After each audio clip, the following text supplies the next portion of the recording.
పక్కన కొడతా వినాయక్ మధురా నగర్ నుంచి వినాయక్ నగర్ దాకా ఎంత ట్రాఫిక్ జామ్ అవుతుందన్నా? ట్రాఫిక్ జామ్ అవుతలేదు కదా. దీని గురించి మాట్లాడమంటే దాని గురించి మాట్లాడక నేనంటే గుళ్ళు కడుతున్నట్ట వాడు సమాధులు కడుతున్నాడు. ఏమంటానంటే సొంత పైసలు పెట్టి తుర్కోలకు సమాధులు కట్టిస్తాడట.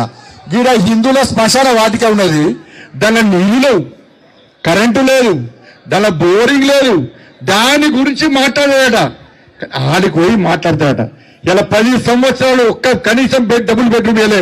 నరేంద్ర మోడీ గారికి బిందించినాక 2,40,000 ఇల్లు నరేంద్ర మోడీ గారు ఇచ్చారు. ఇవాళ జుబ్లీస్ కు ఎందుకు ఇల్లు ఇవ్వలేదో బీఆర్ఎస్ గల్ల బట్టి తీసి గ్లాస్ చెంపమ్మికలు కొట్టండి. 20 డబుల్ బెడ్రూమ్ ఎందుకు వెళ్ళారా చెప్పండి. 2,40,000 ఇల్లు ఇస్తే మీకు ఒక్క ఇల్లు ఇవ్వలే. వాళ్ళు మీకు ఇచ్చే రేషన్ బియ్యం మనం ఇస్తున్నాం అక్క. రేషన్ బియ్యం మీకు ఇచ్చే పెన్షన్ పైసలు మనవి. ఇలా ఏం చేస్తా ఇలా చేసేది మనమైతే ఇవాళ బీఆర్ఎస్ కాంగ్రెస్ కలిసి గేమ్ ఆడుతున్నారు.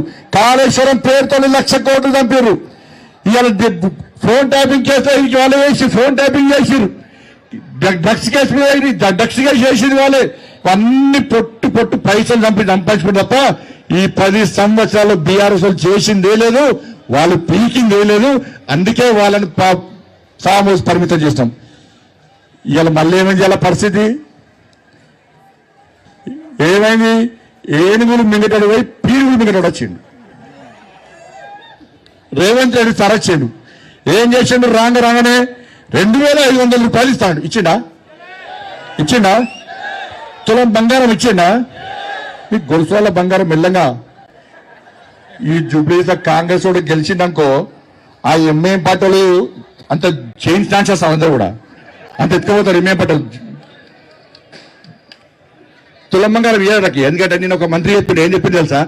అప్పుడు ఇద్దామనుకుని మేము 50,000 కదా, ఇప్పుడు 1,00,000 రియాలిటీగా 1,00,000 రియాలిటీగా వాడు ఇచ్చుడు పక్క పెట్టు. మీరు వాడు కాంగ్రెస్ వాడు గెలిస్తే మీకు ఉన్న బంగారం ముచ్చుకోపోతారు. వాళ్ళు 4,000 రూపాయలు ఆ పెన్షన్ ఇచ్చిర్రా అక్క? ఇచ్చిర్రా? ఇల్లు ఇచ్చిండ్రా? ఇలా ఏమి ఇయ్యలే కానీ మళ్ళీ ఏం చేసిండు రేవంత్ రెడ్డి సార్? 100 రోజులు ఇస్తాడు, ఒక్కటి ఇయ్యలే. ఇక మళ్ళీ ఏమన్నాడు? నేను రాగానే కేసీఆర్ సంగతి చెప్తా, కేసీఆర్ కుటుంబాన్ని జైలు పంపిండా. 1,00,000 కోట్ల అవినీతి అన్నాడు. ఎన్నికల ముందేమో 1,00,000 కోట్ల అవినీతి కాళేశ్వరంలో జరిగింది అని చెప్పి అన్నాడు. ఎవరన్నారు? రేవంత్ రెడ్డి సార్ అన్నాడు. మేమన్నాం, మా కిషన్ సార్ అన్నాడు, సిబిఐ ఎంక్వైరీకి మేము కేసు ఎంక్వైరీ చేస్తాము అన్నాడు. ఇలా 1,00,000 కోట్ల మీద విచారణ జరగాల లేదా? ఇలా అసెంబ్లీలో తీర్మానం ఏం రాసిందంటే, సిబిఐకి లేక ఏం రాసిందంటే, కాళేశ్వరం పేరు ఎట్లే మేడిగడ్డ మీద విచారణ జరపండి, దాని మీద 9,000 కోట్ల స్కామ్ మాత్రమే జరిగింది అంటున్నాడు. నేను అంటున్నా రేవంత్ రెడ్డి సార్ను, 1,00,000 కోట్ల స్కామ్ జరిగిందా? 9,000 కోట్ల స్కామ్ జరిగిందా? 1,00,000 కోట్ల మీద విచారణ జరపాలని లెటర్ రాస్తావా? 9,000 కోట్ల రూపాయల విచారణ జరపాలని రాస్తావా? ఇలా వీళ్ళు వాళ్ళకొటే అన్న, వీళ్ళు వాళ్ళకొటే. డ్రగ్స్ కేసు ఏమైంది? కార్ రేస్ ఏమైంది? ఫామ్ హౌస్ కేసు ఏమైంది? విద్యుత్ కొనుగోళ్ల కేసు ఏమైంది? కాళేశ్వరం కేసు ఏమైంది?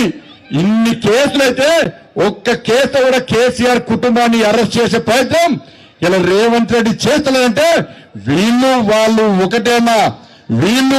ఒకటే కాబట్టే ఇవాళ తెలంగాణ రాష్ట్రంలో నాకు తెలిసి దేశంలో అధికారం ప్రతిపక్షం కలిసి దోసుకున్నటువంటి రాష్ట్రం ఏదన్నా ఉందంటే అది తెలంగాణ రాష్ట్రమే. వీళ్ళు వాళ్ళు కలిసి వాళ్ళ తెలంగాణను దోసుకుంటున్నారు. ఇవాళ అభివృద్ధి గురించి మేము మాట్లాడుతున్నాం. ఇవాళ హైదరాబాద్ RRR తో పాటు బస్తీ దవాఖానతో పాటు ఇవాళ హైదరాబాద్ అభివృద్ధి చెందుతుందంటే, అభివృద్ధి చెందే విధంగా ముందుకు పోతుందంటే నరేంద్ర మోడీ గారు ఇచ్చిన పైసలు తప్ప ఒక్క పైసా ఈ హైదరాబాద్ అభివృద్ధికి తెలంగాణలో కాంగ్రెస్ పార్టీ ప్రభుత్వం కానీ గతంలో బీఆర్ఎస్ పార్టీ ప్రభుత్వం కానీ ఒక్క పైసా లేదన్న విషయం వాస్తవం. నేను సవాల్ చేస్తున్నా, ప్రతి పైసా లెక్క తీసుకొని వస్తాం. అడ్రస్, టైం, డేట్ డిసైడ్ అయ్యి హైదరాబాద్ అభివృద్ధి ఎవరి వల్ల జరిగిందో ఇలా మేము చేయడానికి సిద్ధంగా ఉన్న విషయాన్ని ఒక్కసారి గుర్తు చేస్తున్నాం. మేము అభివృద్ధి గురించి మాట్లాడితే వాళ్ళేమో మతం గురించి మాట్లాడుతున్నారు. అన్న 30% ఉన్నారట వాళ్ళు. 30% ఉంటే మా అక్క చెప్పింది 1,00,000 ఓట్ల కోసం మా రామచంద్ర గారికి అంటే సపోజ్ స్వాగతం పలకాలన్న. మన 1,00,000 ఓట్లు అన్నా ఎన్ని ఓట్లు? మనం ఎన్నన్నా ఎన్నన్నా ఇలా అక్బరుద్దీన్ ఓవైసీ ఎవరో తెలుసా అన్న రెడ్డి